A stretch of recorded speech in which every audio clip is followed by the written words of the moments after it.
Hello and welcome to Columbus Local Podcast. I'm Len D'Amico, and this is episode number 91. And tonight, I got the big smiley face of Seth Held. It's finally happening. Here it is, man. And this is awesome. The moon's aligned. They did. Thanks so much. It's a perfect night. It's my pleasure. Thank you for having me. And Seth, you're playing tomorrow night, as of this recording, at Fender's, right? Yes. We're playing tomorrow night at Fender's, and then we've got a date in Plain City at Lee's Sports and Spirits. We booked that over almost a year ago, so it's a back-to-back weekend. That's a good thing. That's awesome stuff. Yeah. For Clubber Lang, Yep. who is one of our revered rock cover bands in Columbus, Ohio. Thank you very much. Yeah, You guys have been rolling a while, right? How long? we started Believe rehearsals in August of 2022, I think. I believe that's correct, and played our first gig the following summer, as I recall. So John and I had been in a project before, so we had some history there, and John and Rob had been in a project before, so it's taken off quickly. In my opinion, it didn't take us very long to really get a good jump start, and that's very, very fun. It's a lot of fun to be playing a lot of different places and be enjoying that. Some of your quiet, personal fans, like myself included, right?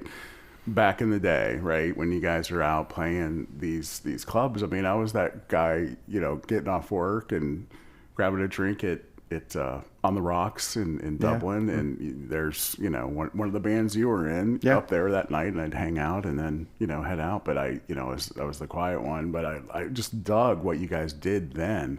And then the few years ago, when I saw little glimpses of these black and white photos of yourself, and I recognized you, and I recognized John Homan, of course, with something brewing there. I thought, oh my gosh, like I wonder what's happening. Yeah. It's going to be good stuff. So I personally, I kind of watched that kind of unfold, and I was so happy that, boom, you guys are out of the gate. You're hitting the QFM house band event. That was fun. Yeah. You're within like the first year, you guys were pumping it. Yeah. So it didn't take long at all. No, we got a lot of traction pretty quickly, and anything that John's involved with is going to be a fantastic project, in my personal opinion.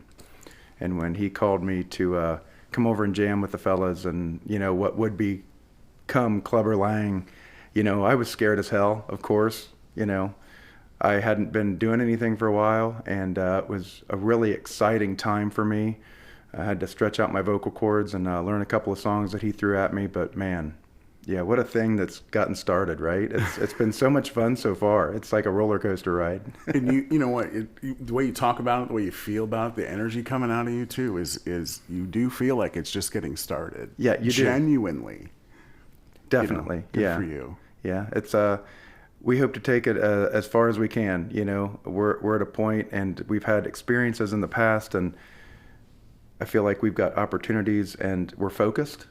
I know I'm focused in a way that I've never been before, which is nice. I don't know if that's age or having different projects under my belt, over the years, but it's I'm excited to see where it goes. Oh yeah, sky's the limit. Yeah, good stuff. Is Clubber Lang writing original material? We are not currently, but it's right there on the precipice. We rehearse a lot. We try to rehearse every week, even if we have gigs.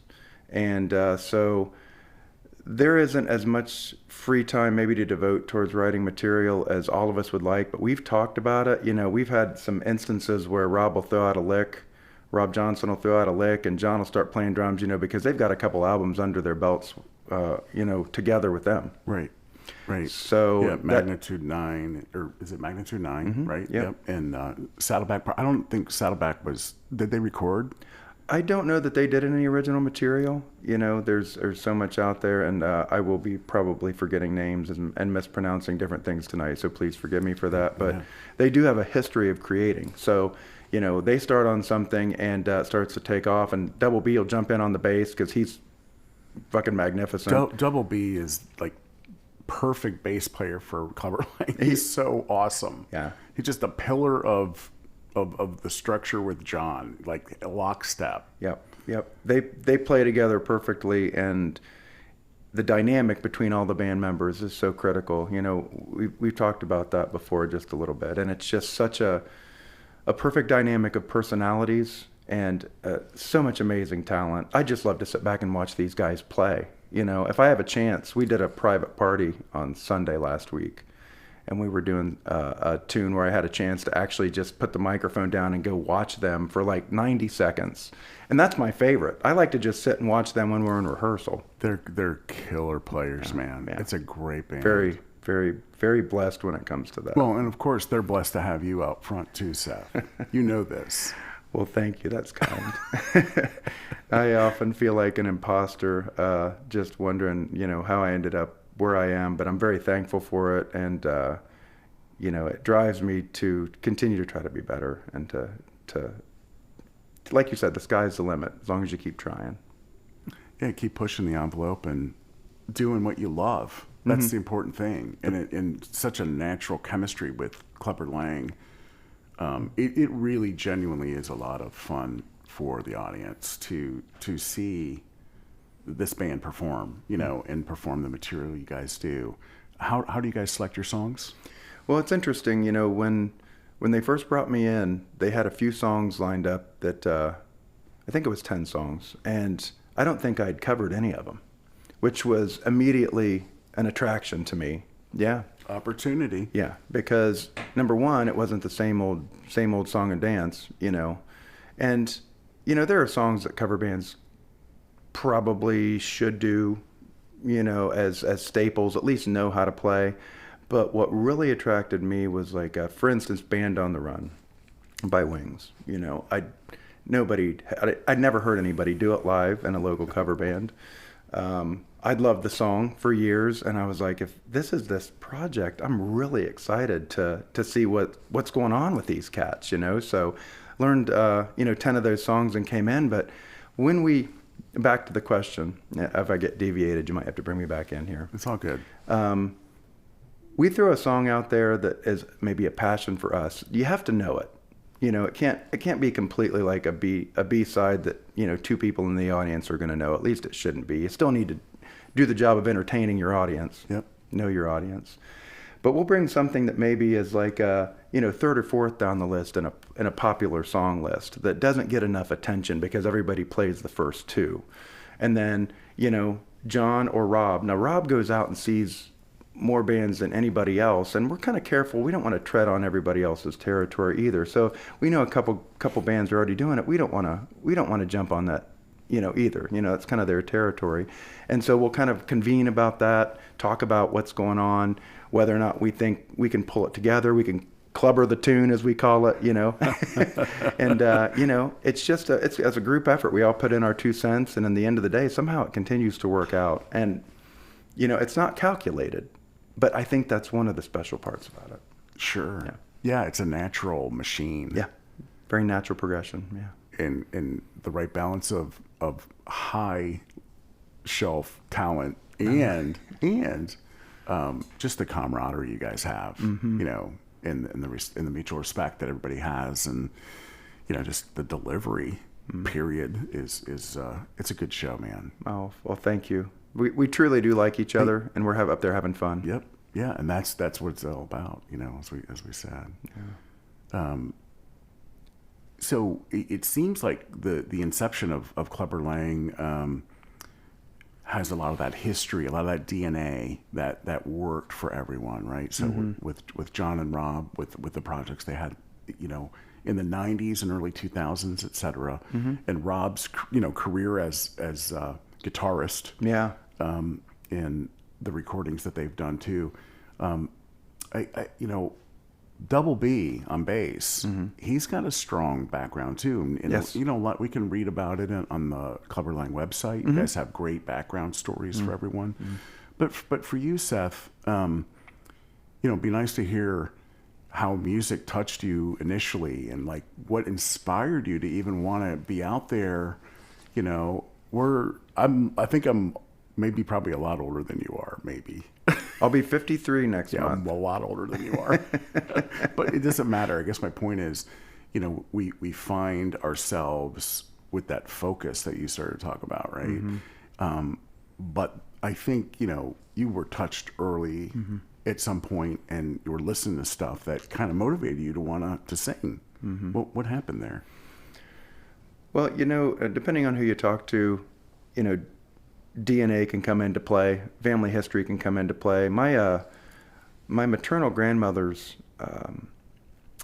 uncles were on the radio back in like I'm going to misquote the year here, but we're talking like in the 30s and 40s and such. Pioneering days. Yeah, playing back with the wagons and horses and, Oh, for radio though, right? Yeah, exactly.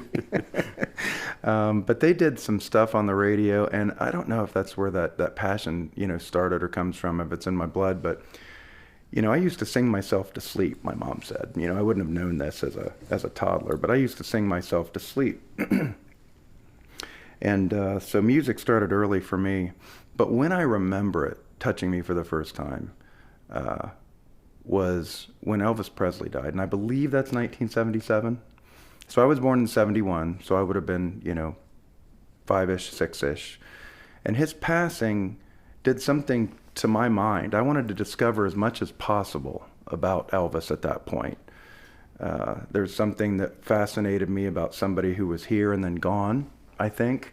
But then when I started to discover the musical aspect of it, I started to watch his performances, and they aired his last concert on television very quickly after his passing, and I watched that and I was totally transfixed. The look, of his presentation of the jumpsuits, which, it gets a lot of bad press sometimes, with certain aspects at this point, but it was very important at that point for him, and I still believe in a presentation and how you look on stage.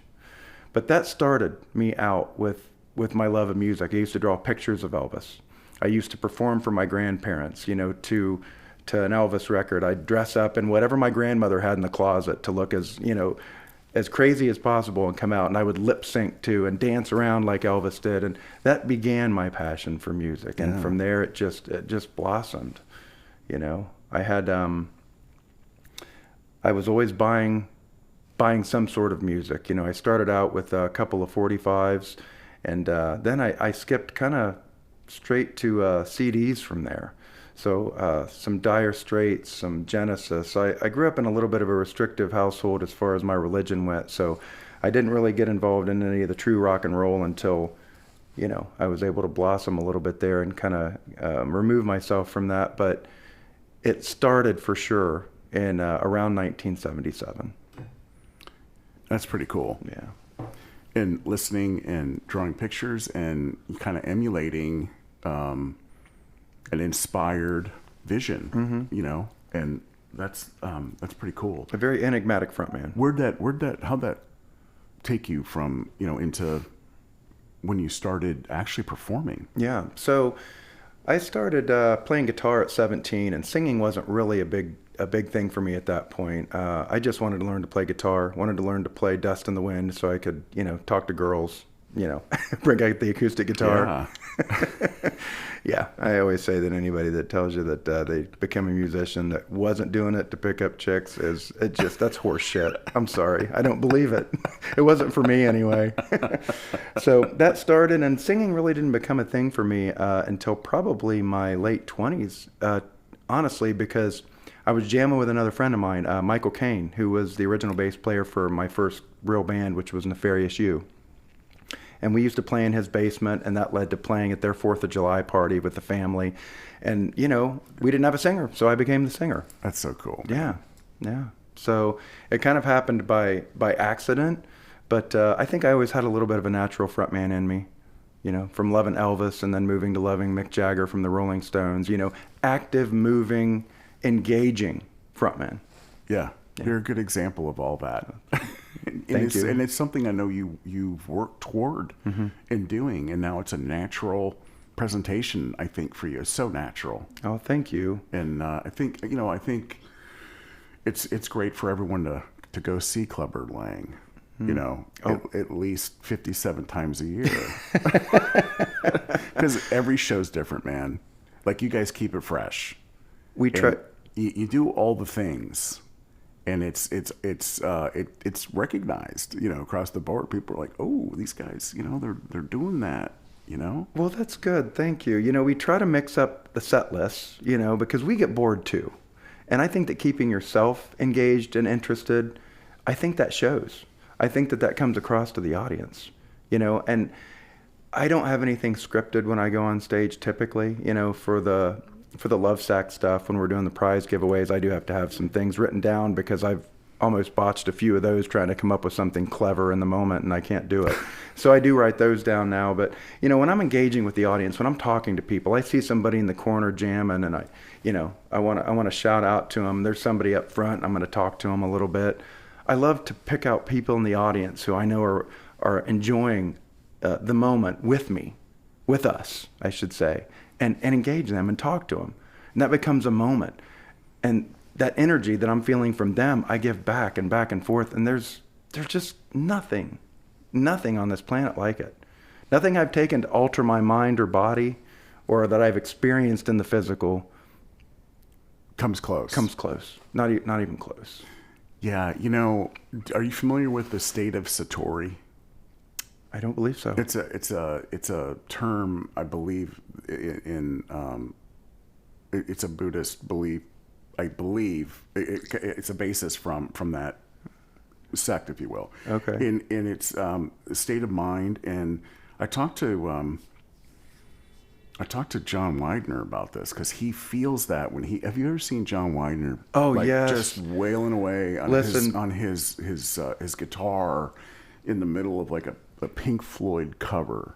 Toast is feeling every note they play. I love that.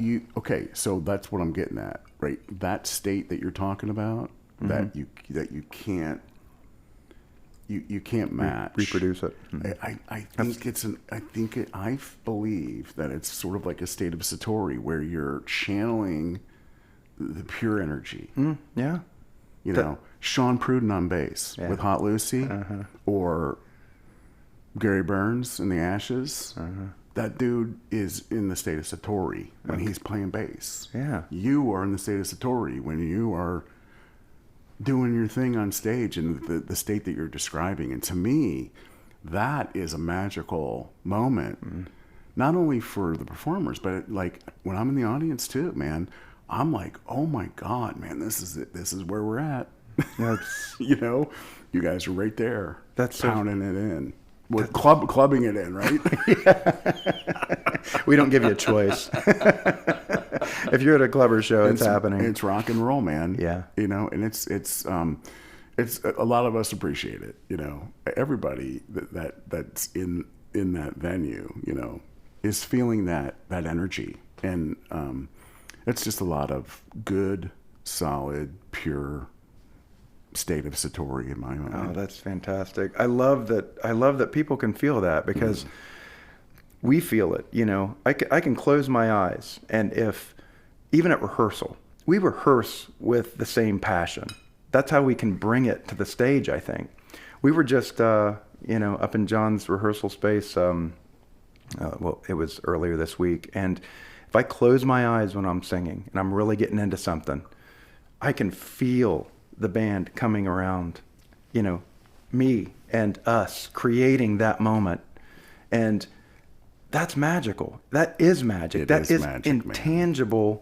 But it is so right there. And if we can convey that to the audience, that's fantastic. I'm really glad that. And that's it, right? That's the thing, you know? It's like, and I've said this to Rob Johnson, you know, it's like going to the Cult, you know, that 4-piece rock band from over the pond. You know? The Cult. Yeah. And you guys cover some of those tunes. We do Firewoman, I think. Yeah. Clubber's a lot like that cool factor. You know, you guys it's a natural delivery of what we got going on inside of you with this material, and it means something to you. Well, thank you. Yes, it does. It doesn't feel forced. It does feel very natural, and we're so glad that people enjoy it. You know, because I learned a long time ago. I had actually a bar manager from an old bar called Whiskey Dick's. He was kind of a mentor of sorts in my early days of not only how to present with a band, but with booking and how to build an audience, etc. And I told him one night, because we had like a lot of dates, and I said, I'm going to be holding back a little bit tonight because I got to save my voice. And he goes, I'll never forget it, Scott Hayes. He said, don't ever hold back, Seth. You got to play each song, each show like it's your last. Your audience is going to know it. And I never forgot that. And I like to think that I still maintain that to this day. Even if I've got a back-to-back date that scares the hell out of me, when I've already been, played Sunday, we're playing Friday, playing Saturday. People come to see it. And I'm not even going to be able to enjoy it unless I'm giving 100%. Right on. Yeah. Good for you.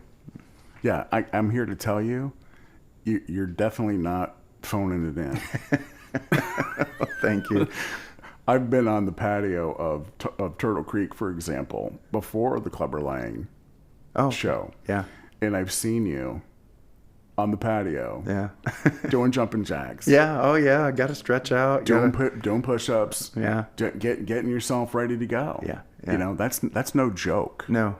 I have to stretch out. I have to get my heart rate up. I've got to get my adrenaline to a manageable point because, starting out, first two songs, I get up there in front of that crowd. I'm not scared every show, but I'm a little nervous, and I like that. That's good, because if not, I think it means I don't give a shit.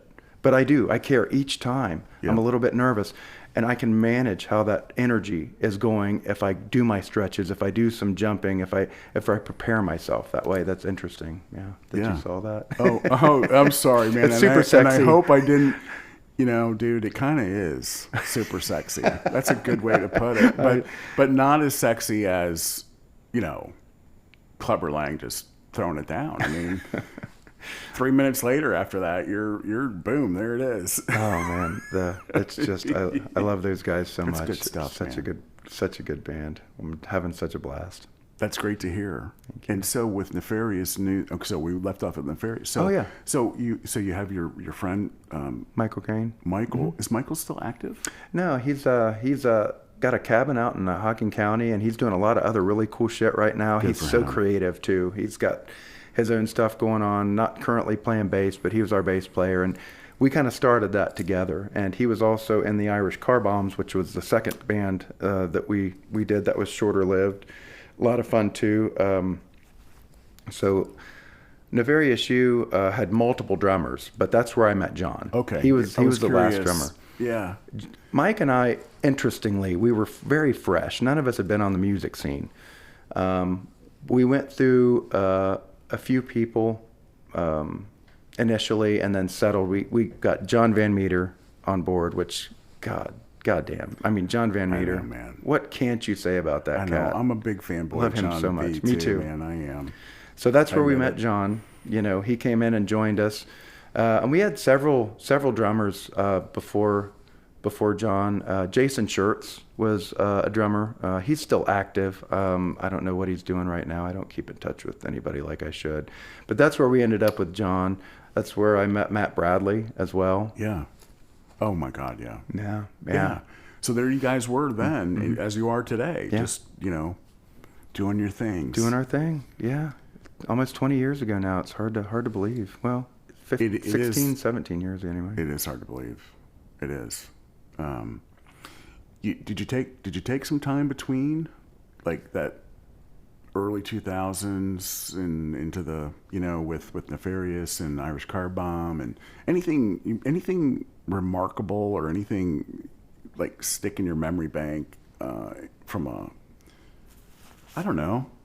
learning experience, crazy experience that you're willing to talk about that may have happened in those days? And then I think that when Nefarious You ended, I ended that for some very specific reasons, and I will never end a band for such reasons again. I felt that I'd kind of had my fill. We'd been going since from about 2004 to 2009. I thought that I'd kind of done been there, done that, and that I'd always have music in my life, but that I was pretty much over the live aspect of music and booking gigs and being in a full band. That absolutely was not the case. So not long after Nefarious You broke up, Mike and I got together and decided to give it another go, and that's how the Irish Car Bombs came to pass. Nice. So in answer to your question,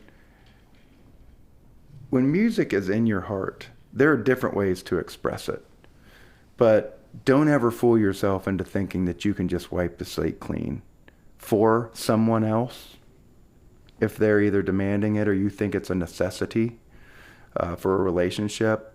If you're ever dating a musician and you're listening to this podcast and you think that you can kind of corner them and smooth that down into something that's manageable, don't think that, because they need to express that. That's important. It's part of who that person is. Right? Correct. Yeah. Yeah. Like innate. Yeah. And nobody asked me to make any changes. I did that on my own, but I learned that about myself.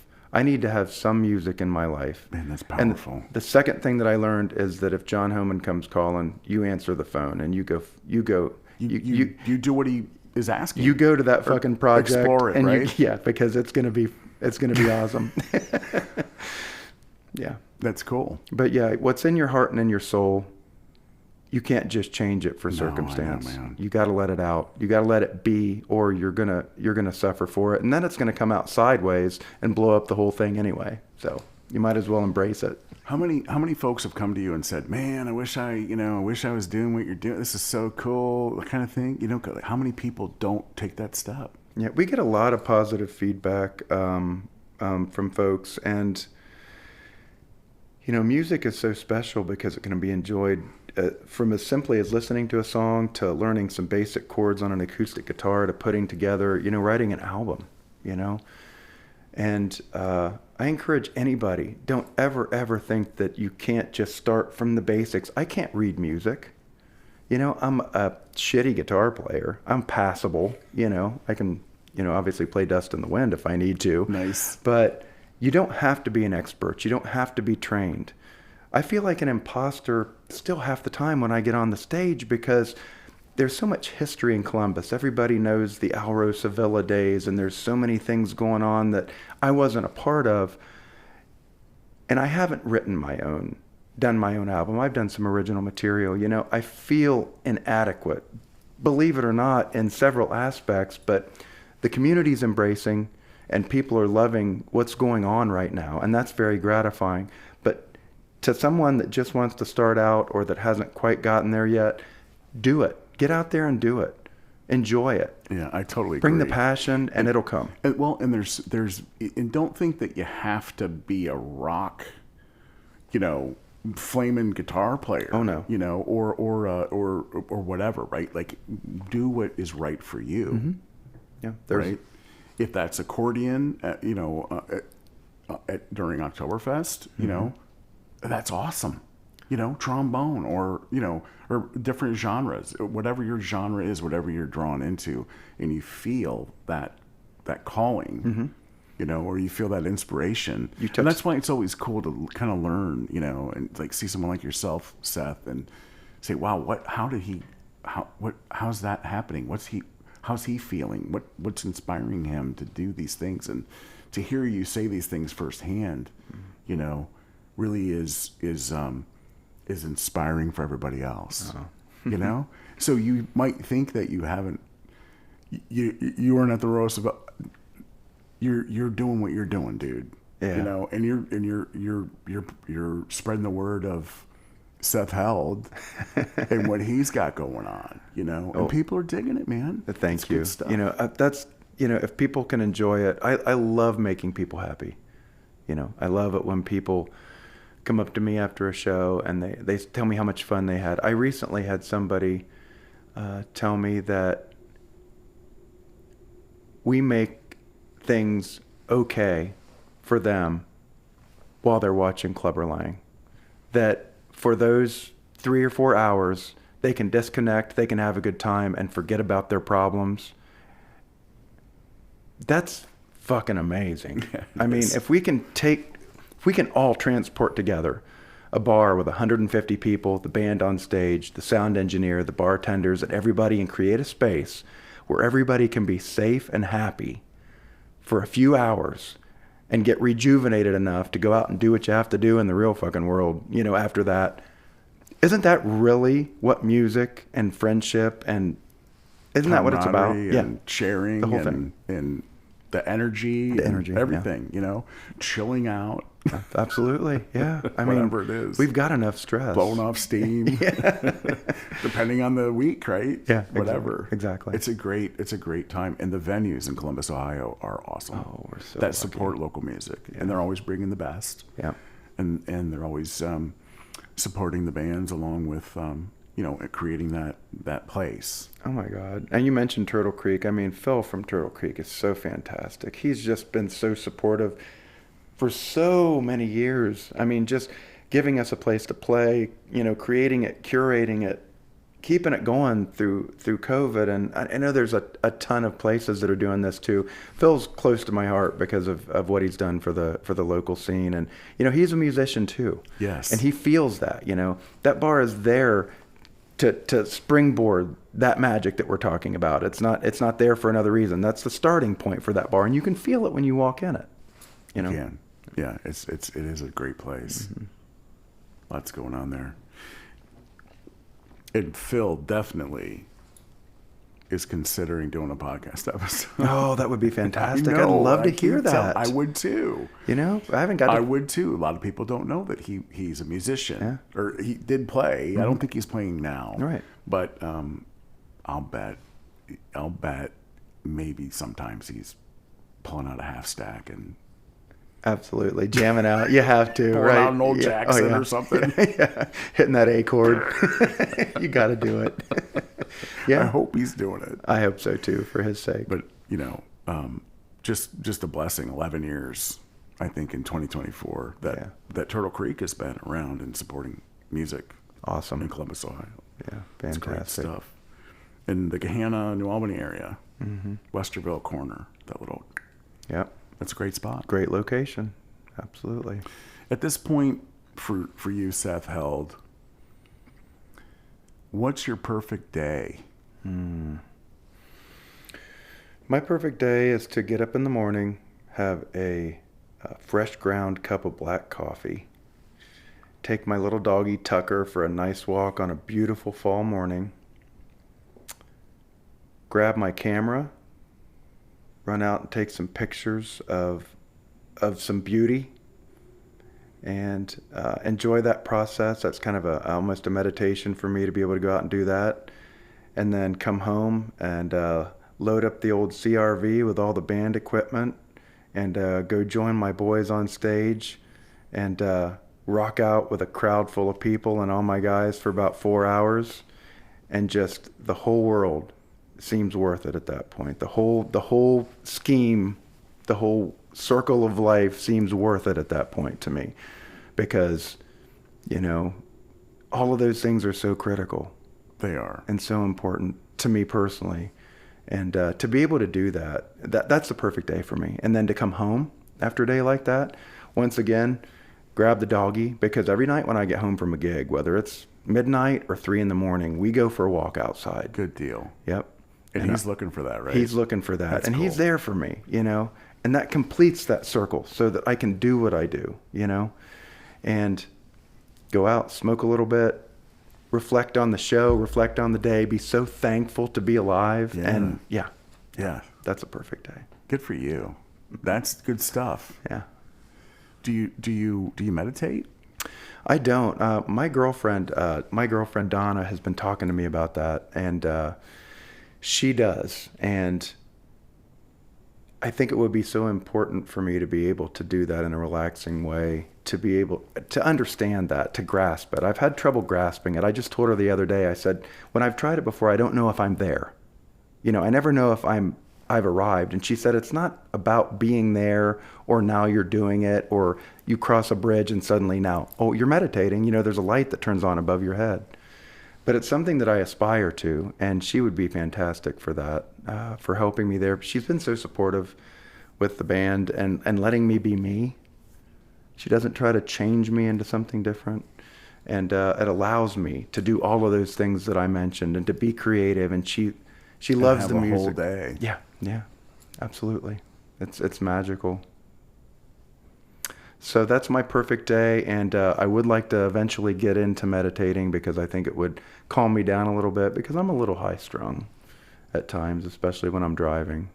So it would be nice to find that, to lock into that, to enmesh that with the rest of the creative things and spiritual things that I feel like I'm doing, because I do consider music and photography to be spiritual Oh, it's as well. very spiritual. I mean, for me as well. I would. I mean, I'm on the same bus as that, where photography. There's so much artwork in photography, but then you realize that all you're doing is capturing what's already there, and then that is what is so magical. Is what you're trying to capture, whether it's a band or it's a landscape. Your photography, Seth. You know, I follow you on your social media, and I see Oh, your thank I see you. your work, and it's very spiritual. Oh, thank you. Yeah, it's good. It hits me that way anyway. Hits me that way. Thank you. I'm sure it hits others that way too, because I know it hits you that way. It does. I try to take what I see and convey that beauty. Because sometimes when I get it on the computer screen and I'm doing the editing, I don't see what I saw.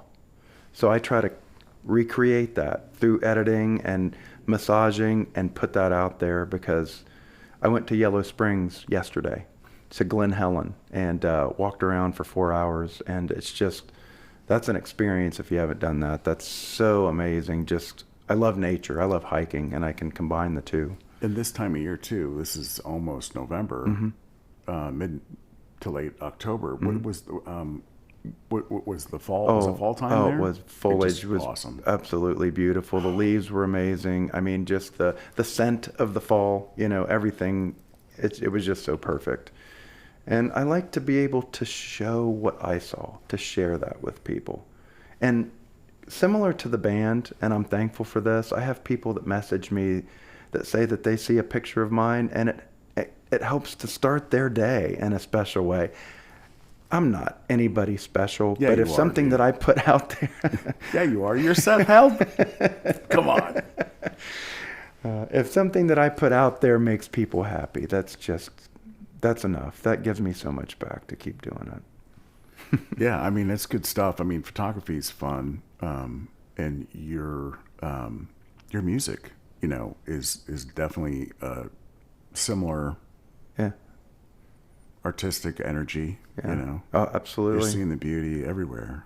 Yeah, I do. I do. I see beauty everywhere, and I wanna share that, and it's what gets me through. So I hope that that's what helps other people too.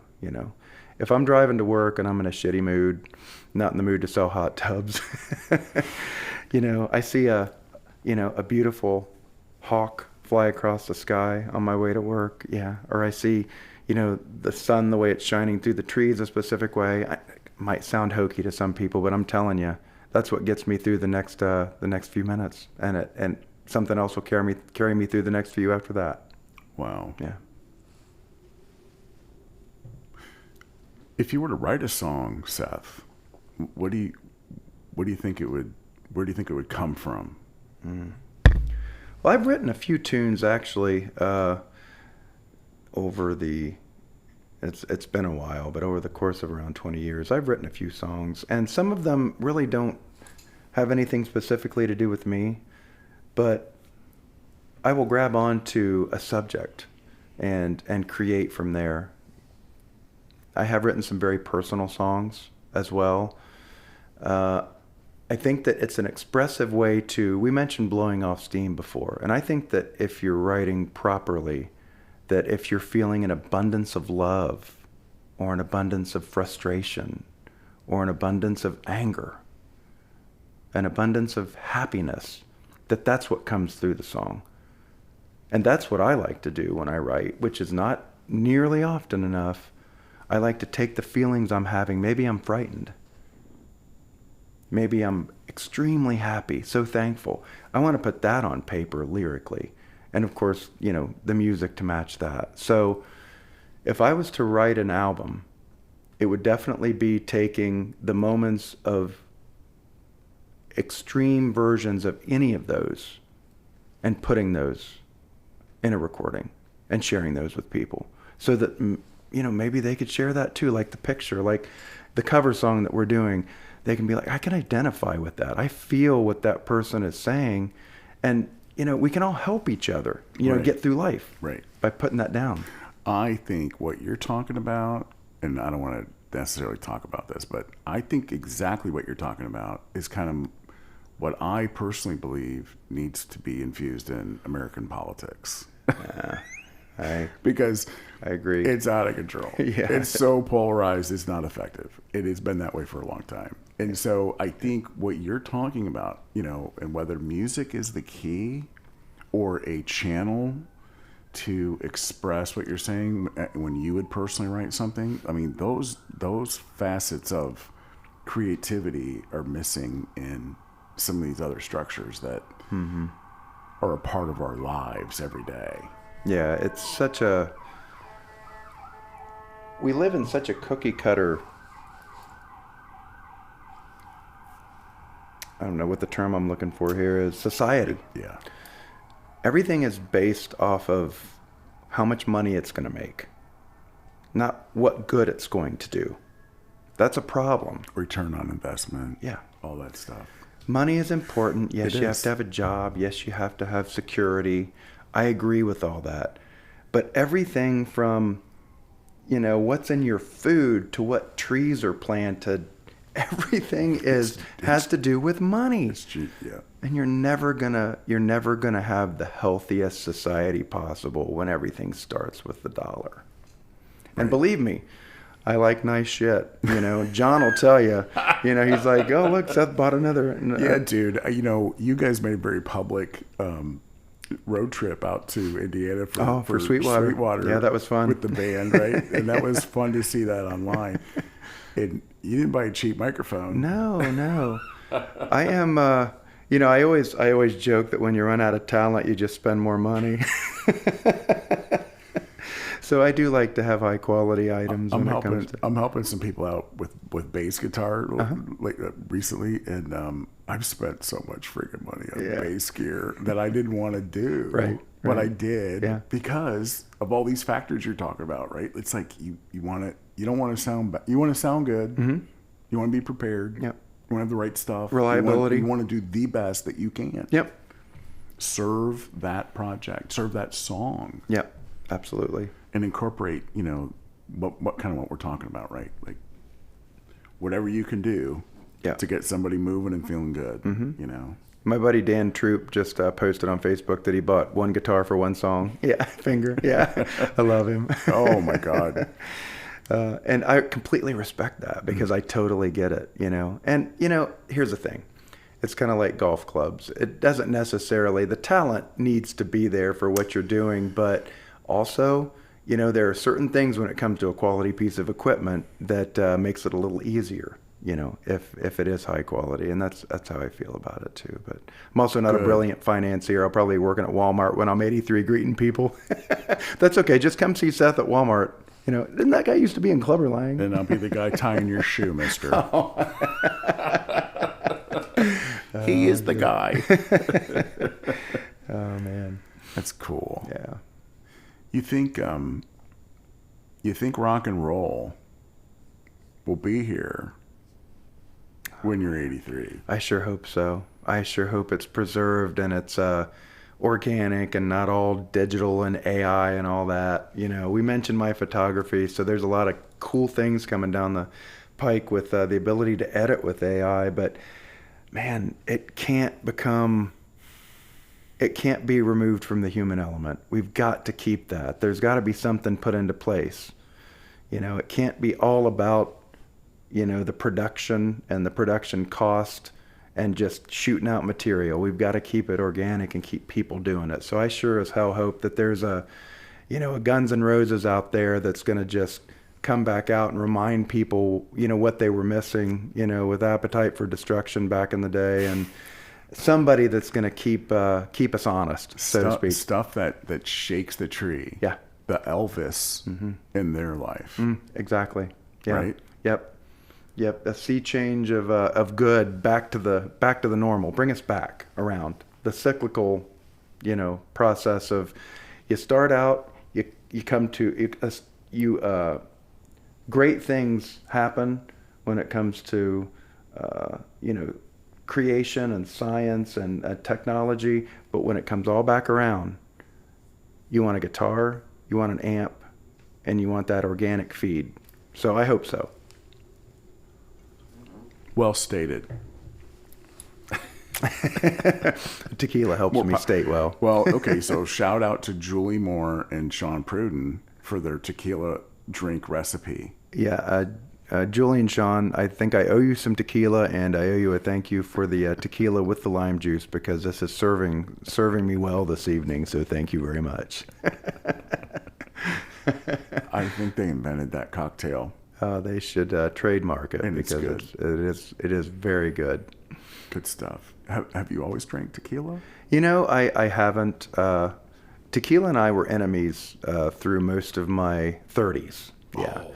Because in my 20s, it got me into a little bit of trouble. But what I've found, kind of like weed, though, I smoked a lot of weed in my teens and 20s, but then in my 30s, it kind of turned on me. I got a little paranoid. It wasn't as much fun. But in my 50s, I've rediscovered a lot of really great things, and tequila is definitely one of those. And you'll see me at shows sipping tequila before and during gigs, and there's something special and different about it that allows me to go to the place I want to be, to be relaxed enough to sip on tequila. Yeah. Uh-huh. No, it used to be like a bottle of Jack. Yeah, I kept a bottle of Jack on stage for a while. Yeah, I started that actually at the Lazy Chameleon. I was coming off of being sick as hell, and I wasn't even sure I was going to be able to do the gig. But, thankfully, I recovered enough to be able to do it. And I stopped and got a bottle of Jack at the liquor store on the way. And I'm like, I'm going to have to sip this all night in order to keep going, because I was hoarse on my high notes. It wasn't happening like I wanted it to. So I came in and I was sipping that all night, and I kept that for a while. And I really did like it. But then I had a bartender, she was like, it's illegal for you to bring that in here. And I was like, okay, all right. Well, that kind of curbed it. So I carried it in the Clubber Love Sack for a while to sneak it in. A bottle of Jack. The Love Sack. In the really. Love Sack, yeah. It's kind of a good For those place that don't know, Clubber Lang has a segment, like 2/3 of the way in. Is that fair? Yeah. Where they'll feature Q&A and prizes, and we'll leave it at that. You got to be there. You do have to be there. It's very special. Believe it was Rob Johnson that brought the idea, and we don't do it every show, so it's a special event. So keep an eye out for the next one, and can win some fabulous prizes and learn some good insights on trivia matters and facts and figures. Useless knowledge galore. Absolutely. Usually tinged with some sort of sexual overtone, because Rob and I think that's funny. You guys are freaking hilarious. We love it. We're 12-year-olds at heart. You are, but what I really kind of, I'll share this with you. Beth, Beth, Yeah. She loves all that sense of humor. Oh, that's good. And I'm like, I finally got a girl who understands a 12-year-old boy mind, because I still have that mind too. It's just funny as shit. That's that great. stuff is hilarious. It's so funny. It Because never when you gets old. first see it, I'm like, oh my, who are these guys again? Right. Right. It kind of grabs you.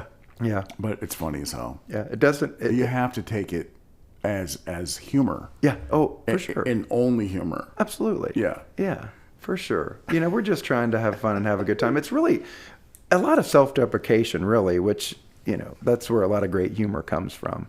We are a rock and roll band. We're not there to be, too much shtick or whatever term you want to put on it. But that Love Sack is a way for us to have fun, to bring people up, and to introduce a different element. It involves the crowd again, and we want to be as close to them as possible.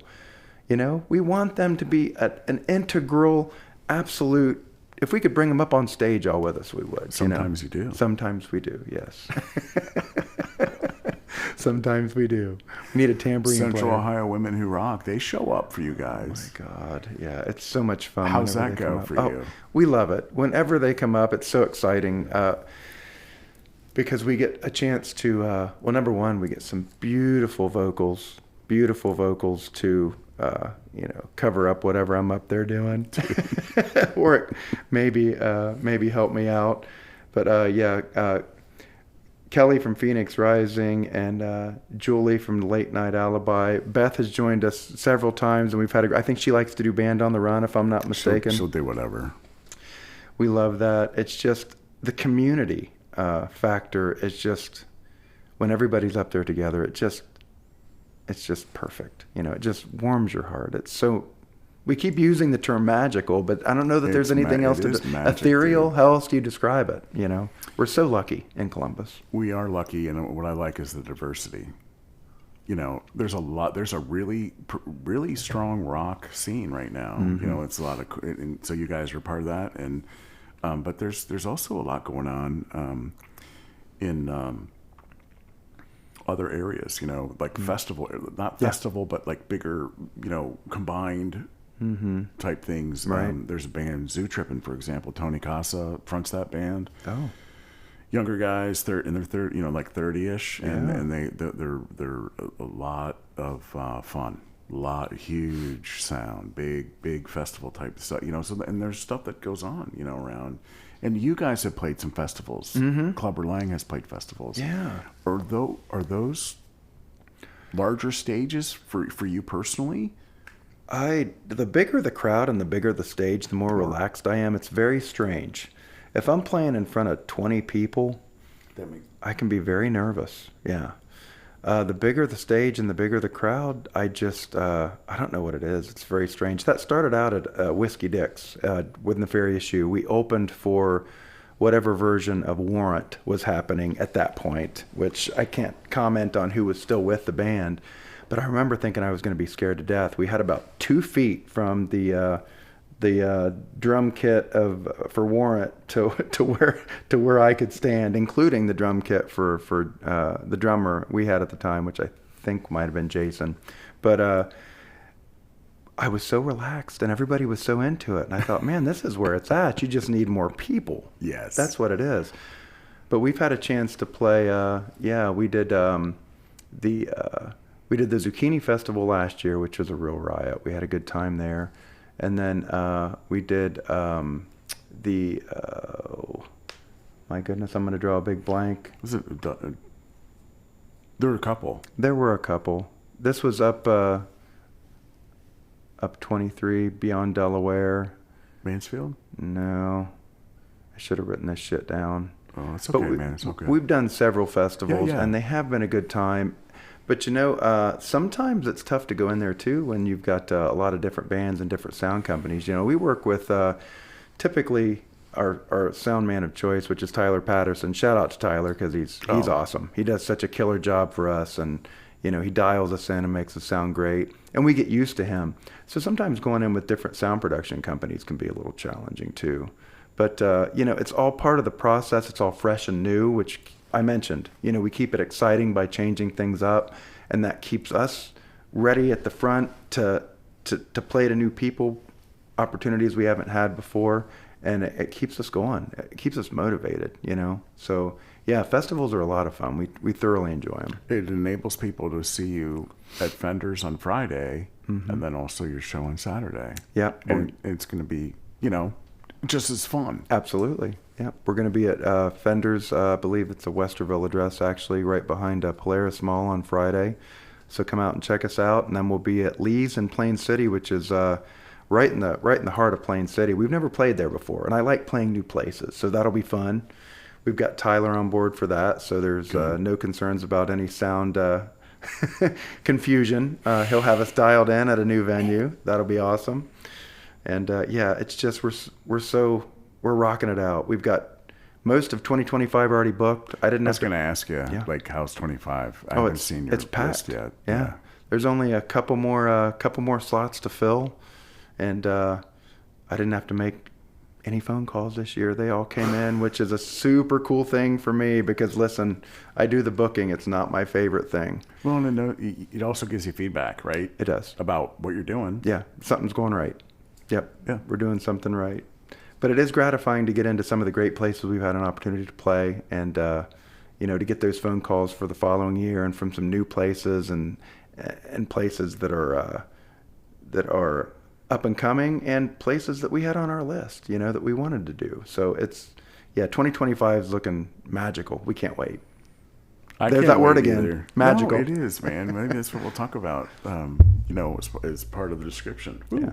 I don't know what that was, but that was loud. Maybe that'll come through. It will. I hope so. Or it'll get compressed out. There you go. We'll see. Seth, it's really cool to see you performing, and then it's also really cool to have the opportunity outside of a gig or outside the milliseconds that I have to say, hey, man, great show so far. And you're like, yep, and boom, you're off, right? Yeah. Chilling for a second before you do set 2 and 3. But, kind of getting a sense of yourself, your direction, your inspiration, and, it's inspiring to others, man. It's good stuff. Oh, and thank you for making the time to do an episode that features Seth Held. I've wanted to do it. I didn't feel worthy. I really didn't. But I so appreciate you were so tenacious at coming. You're so worthy. Are you coming kidding after me? Clubber Lang. It's a name recognition in Columbus, Ohio. Yeah. People know it's going to be a great time. It's a great band. It's great music. The talent, including yourself, is off the hook. It makes the show fun, and all the energy and all the aspects that we talked about tonight. Yeah, is the truth. I can promise you, if you come to see a Clubber Lang show, whether it's at a small venue and there's 9 people there for some reason, like Eldorado's, but that place is packed. Oh my God, the energy in Eldorado's is nuts. Eldorado's, don't you? Yes, I'm looking forward to our gig. We're back there in November, I think. I'll be there. I love Eldorado's. Yeah, it's a special place. There's some cool energy coming out of that joint. But I can promise you, wherever it is, whether it's a festival with 3,000 people, or whether there's 10 people because it's a bad weather night, Clubber Lang's going to give you everything we've got, and you're going to leave with everything we have to offer, because we don't hold back. As you said, we are there to give you what we have created, and hopefully we'll get some energy back and just create a great night. That's what it's all about. That's what it's all about. That is it. And I'm a witness to all that. So it's the truth. That's so cool. Thank you. Absolutely, man. You really appreciate it. So I'd like to put some links to your photography pages so people can see and share, thank you. What you're sharing. I appreciate that. And we'll probably put a link to your Clubber Lang, at least some of your social media stuff. Please do follow us on Facebook and all that stuff. We want to share with as many people as possible, and it's just grown so exponentially so quickly, and we're very, very thankful. It doesn't go unnoticed to us, and all of the support from the local musicians. We look out in the audience, and at any given moment we've got the guys from Distorted Silence out there. We've got the guys great dudes. Oh my God, Rico's just yeah, I love him. I'm glad to hear that he's doing better too. Yep. And there's so many bands I'm probably going to forget to mention everybody, but Phoenix Rising, and my boy Johnny V. He's in the Lost Boys now. Yeah, they're fantastic. We love them. And I mentioned Toast earlier. They're amazing. Late Night Alibi. Love Julie and the gang. She's phenomenal. I want to be Julie when I grow up. Don't we all, though? Seriously. Is she not like just... She's fantastic. I melt every show, dude. Yeah, she blows my mind every time I hear her sing. Yeah, just fantastic. And I'm usually standing next to Ben, and I'm just looking at him, just going, dude. Right. Yeah. Right on, man. It's so good. I went up to Ben, and it was recently their anniversary, and I said, I was just wondering, what's it like to be beautiful your entire life? Because they had an old picture. I saw that. What's it like to be Ben's black hair down to his butt? I mean, seriously, yeah. I know. What's it like to grow up being a model? Yeah, but they're fantastic. Yes. And Ben's Beautiful. band, I recently saw them. Long Play. Long Play. Oh my God, I saw them at Leon's. They blew my mind. Devin's just seriously unreal, that dude. cat. I Oh know. my goodness. Yeah. He recently did a podcast episode, and it's a really cool story. Oh, I'll have to go back and check that out. It's pretty amazing. He's an amazing person in Columbus. That's We're so lucky cool. to have him around. We're lucky to have Seth Held around. So much talent here So in town. much out there. So much. Thanks. It's good. Yeah. giant. I call them giants among us. Yeah. You know, everyone that is working so hard through the processes that you just described. You know. Yeah. To give what they're feeling out to everybody else. And to your point too, I think it was a good one.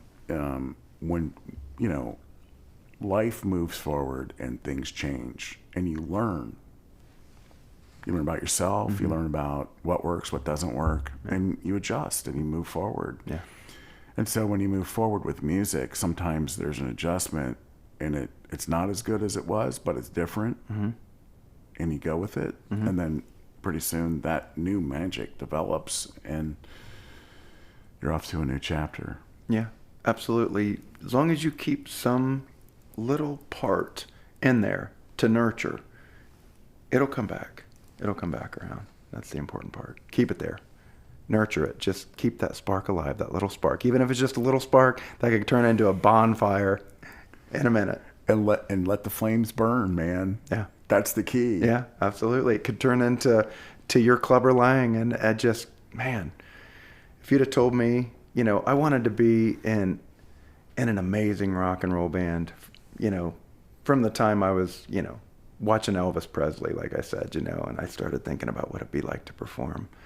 And to be now in my early 50s in a position to be able to focus on it, to have a lifestyle that allows me to focus on it, to be able to be with these players and to take everything that I've learned from all the other amazing players that I've played with, the Michael Caines, the John Van Meters, you know, the Dan Troops, all of these wonderful people, and to bring that to fruition in this project and to have it be so much fun and to have people like you, Len, just giving us so many nice compliments and that's cool, man. But it's genuinely appreciated. Oh, we love you guys too. Oh, hell yeah. We love you guys. I mean, I know that. It's all good, you know. Well, that was well stated, Seth. Thank you, and thanks for making the time tonight. I know you're a busy man. Absolutely my pleasure. This has been a fantastic evening. Thank you so much. And may you have many perfect days ahead, because that sounded pretty cool. Oh, thank you. I sure appreciate it. Episode number 91, Seth Held, frontman of Clubber Lang in Columbus, Ohio. Thanks so much. And thank you. Thanks for listening. Bye-bye.